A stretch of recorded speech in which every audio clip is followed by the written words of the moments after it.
welcome Trisha Qualy.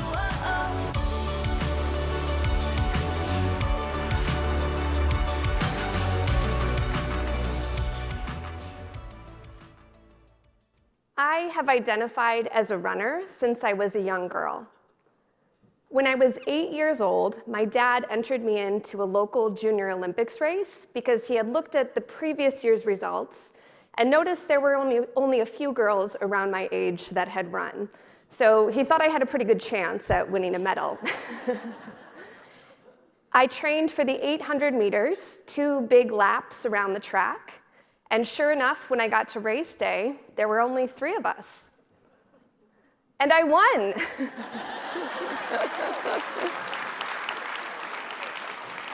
Not only did I get a medal, but I also got an entry to the National Junior Olympics that would take place later that summer.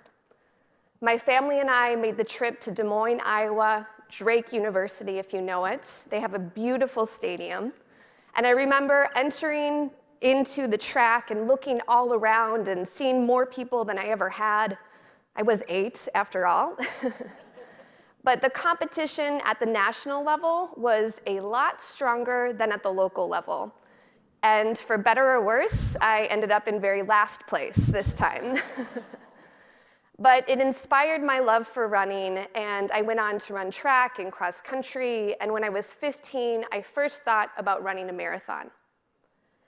I figured I would run maybe in my 20s or after college, and time kind of kept going by, and I turned 30 and it hadn't happened. And then I turned 35 and I thought, it's been 20 years since I first thought about this goal. And so last year, I'm proud to say that I officially became a marathon runner, having completed the Twin Cities Marathon on October 2nd.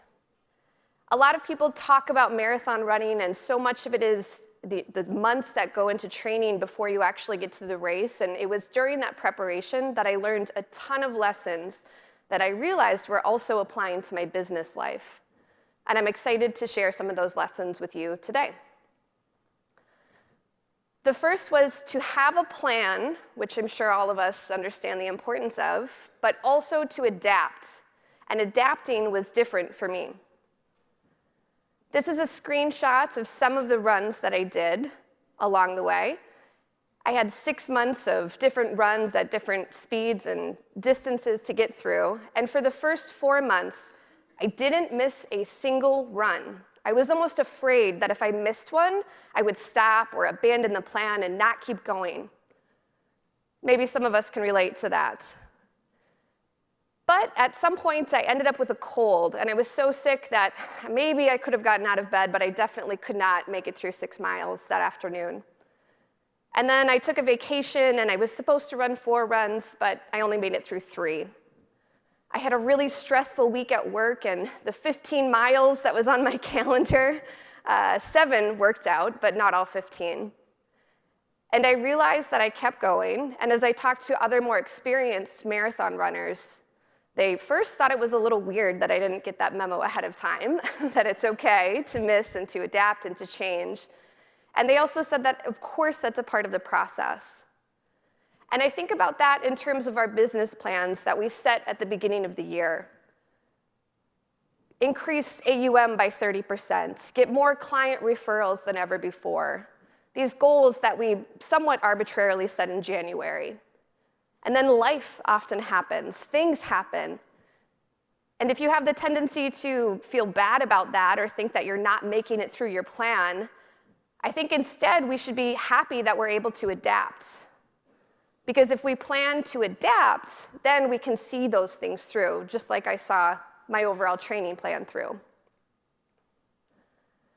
The second lesson that I learned, much like Lisa, is to hire a coach.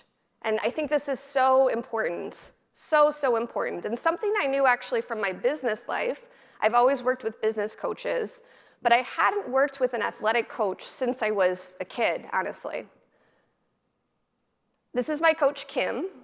She's in her early 20s, and she's an elite marathon runner. She knows her stuff, and she's incredibly positive, huge inspiration for me. I hired Kim because I wasn't able to run a marathon on my own. And after turning 35, you kind of realize, well, if it hasn't happened now, it's probably not going to happen by myself.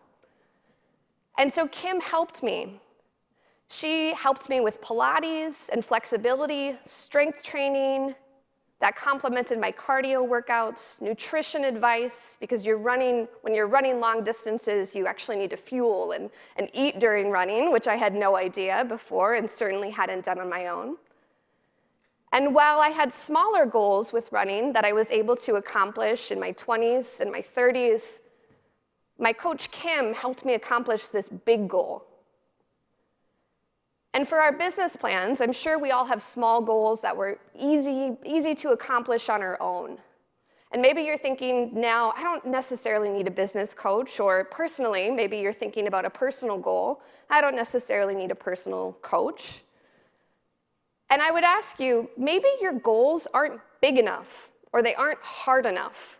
And could you be thinking bigger or thinking about things that are beyond what you can do on your own? And that's where coaches can really make the difference. The third lesson that I learned was the power of rallying your community. As I started training, there were very few people that I told about the marathon. I kept this information to myself. Again, I think out of a place of feeling afraid of what others would think of me. I wasn't sure if I was going to see the entire thing through. It was this big goal that I had never tried before. And I didn't tell very many people outside of my coach, Kim.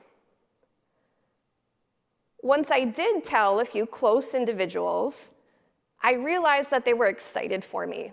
They did not think that I was going to quit. They didn't think I was going to fail. And in fact, they were confident that I would see this goal through and make it to the end. And their confidence gave me confidence. I also chose my first marathon to be in my home city because I could have friends and family pretty much every mile of the entire race. And seeing my friends and family there on race day was incredible. And my community got me not only through the training plan, but also through the race itself. We're here together with this amazing community of women, this amazing group of people, all connected in different ways. And our community often is how we can look at those big goals and look at those things that we want to achieve. And it's possible your biggest advocate is sitting next to you right now. One of the more iconic images of marathon training is of the finish line. You'll see photographs of people having completed 26.2 miles with a wide range of emotions, often in tears. And I was expecting that to happen to me. I was surprised, however, that my tears came at the starting line. And maybe that was from a place of fear, but actually I think it was completely different, again, than what I had expected. This is a selfie that I took just moments before the race was about to start. I was at the starting line, looking all around me, seeing many more experienced runners. I had this nervous energy. I was thinking about all of the work that I had done to get myself to that point. And a quote came to mind that I had kept with me through training. Don't wait to achieve your goals to be proud of yourself. And when I thought of that quote, and when I was in that moment, that's when I started to cry. But soon enough, I had to put my phone away. I had a marathon to run after all. And I stepped up to the starting line. And I have to tell you, every single mile of that race was so much fun for me. It didn't even feel like work. And if you've ever thought about running a marathon before, if you put in the training, there is so much fun that comes throughout the process, and then ultimately on race day. It was such a good time. But I wouldn't have gotten there had I not planned and adapted that plan on my training journey. You can't predict if you're going to be sick before a long run or if the markets won't cooperate like we expect. But if you're adapting, you'll continue to see your plan through. I wouldn't have gotten there without my coach, Kim. And if you think you don't need a coach, whether it's for business or for your personal life or anything in between, look at your goals and ask yourself if you can be thinking bigger, dreaming bigger. And finally, rally your community. Our time here together at the W Forum is the perfect place to talk about the races that we want to run. Thank you.